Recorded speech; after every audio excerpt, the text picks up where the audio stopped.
World news के sponsor हैं स्वागत, अदरक, लहसुन और मसाले 100% प्योर एंड हाइजीनिक। अस्सलाम वालेकुम, आदाब। मैं हूं खलील फरहाद। दुनिया भर की अहम खबरों की तफसील जानने के लिए शुरू करते हैं वर्ल्ड न्यूज़। सबसे पहले देखते हैं हेडलाइंस। अमेरिका की वार्निंग के बावजूद रशियन डिफेंस मिसाइल सिस्टम खरीदेगा तुर्की। कहा, टेम्पररी तौर पर ही सही, मिसाइल शिकन निज़ाम की खरीदारी से नहीं हटेंगे पीछे।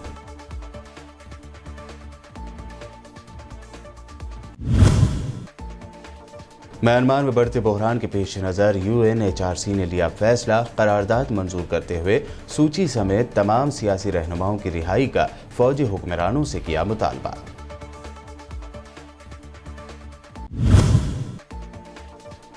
हौसी मलेशिया को लेकर इंटरनेशनल ह्यूमन राइट्स की ताज़ा रिपोर्ट में हुआ इंकशाफ। पिछले 6 सालों में 10,000 से ज़ायद बच्चों को हौसी मलेशिया ने जंग के लिए किया ज़बरदस्ती भर्ती।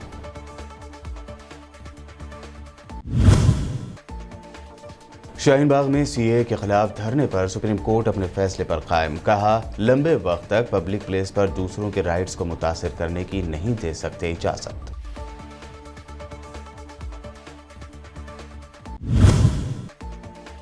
पेट्रोल और डीजल की कीमतों पर नहीं हो पा रहा कंट्रोल। मुसलसल 5वें दिन बढ़े दाम। आज 30 पैसे महंगा हुआ पेट्रोल। हैदराबाद में पेट्रोल 92 रुपए जबकि डीजल हुआ करीब 86 रुपए पर लीटर।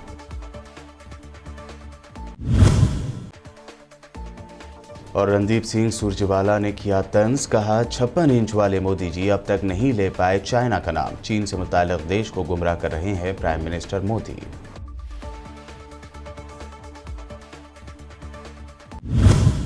और पेश खबरों की तफसील। तुर्क सदर के तर्जुमान इब्राहिम कालीन ने कहा है कि अनकरा हुकूमत Russian defence missile system S-400 की खरीदारी से पीछे नहीं हटेंगी।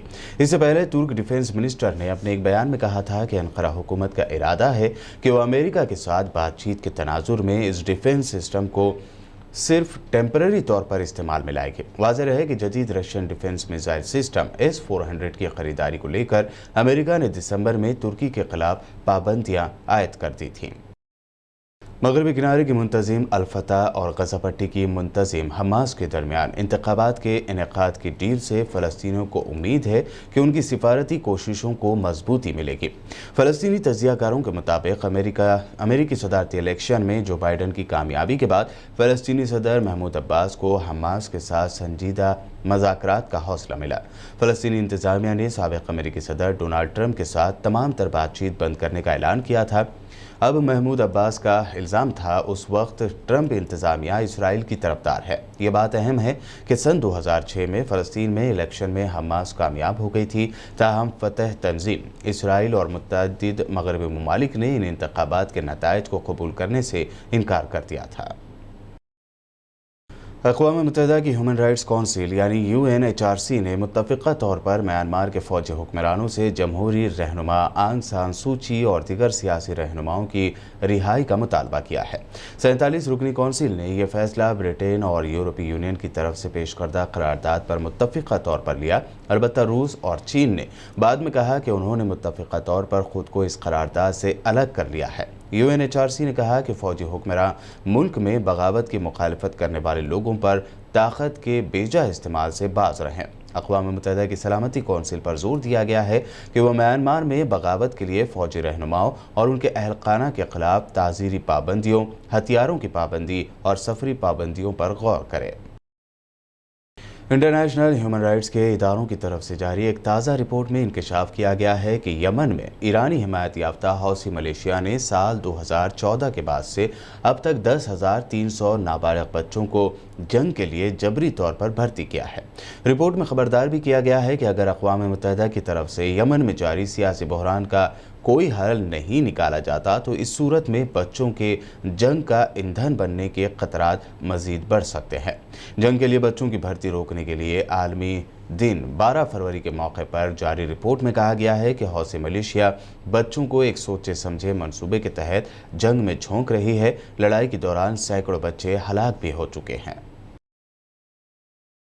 अमेरिकी सीनेट में डोनाल्ड ट्रंप के मवाख़िज़े की कार्रवाई जारी है। ट्रंप के वकीलों की जानिब से दलाइल पेश किए जा रहे हैं जिनके मुताबिक कैपिटल हिल पर हमले की जिम्मेदारी ट्रंप पर आयद नहीं की जा सकती और उन्हें अपने ओहदे से रिटायर होने के बाद 6 जनवरी के वाक़यात के लिए कसूरवार ठहराना गैर कानूनी है।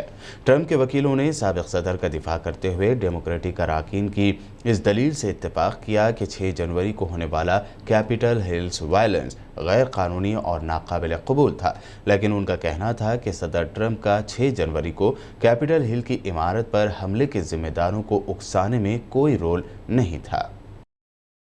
जो बाइडन इंतज़ामिया ने जुमा के रोज़ ऐलान किया था कि मैक्सिको में मौजूद ऐसे अफराद जिनकी सियासी पनाह की दरख्वास्त अदालतों में ज़ेर समाअत है, उन्हें अमेरिका दाखिले की इजाज़त दी जाएगी। इस ऐलान के बाद ऐसे अफराद की बड़ी तादाद अमेरिका पहुँच रही है। बताया गया है कि इस तरह 19 फरवरी को करीब 25,000 अफराद अमेरिका पहुँचेंगे। बाइडन हुकूमत के मनसूबे के मुताबिक इस मकसद के लिए शुरुआत में मैक्सिको के साथ 3 सरहदी क्रॉसिंग खोली जाएंगी। 2 क्रॉसिंग से हर रोज़ करीब 300 अफराद को अमेरिका में दाखिल होने दिया जाएगा, जबकि तीसरी क्रॉसिंग से कुछ कम अफराद अमेरिका पहुंच पाएंगे।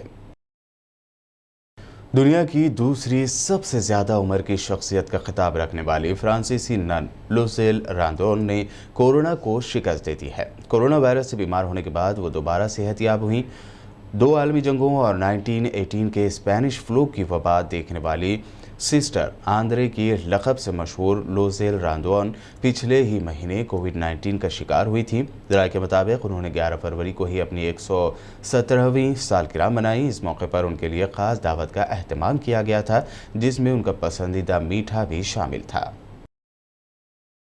वर्ल्ड न्यूज़ में खबरों का सिलसिला लगातार यूं ही जारी रहेगा। फिलहाल रुकते हैं एक छोटे से ब्रेक के लिए।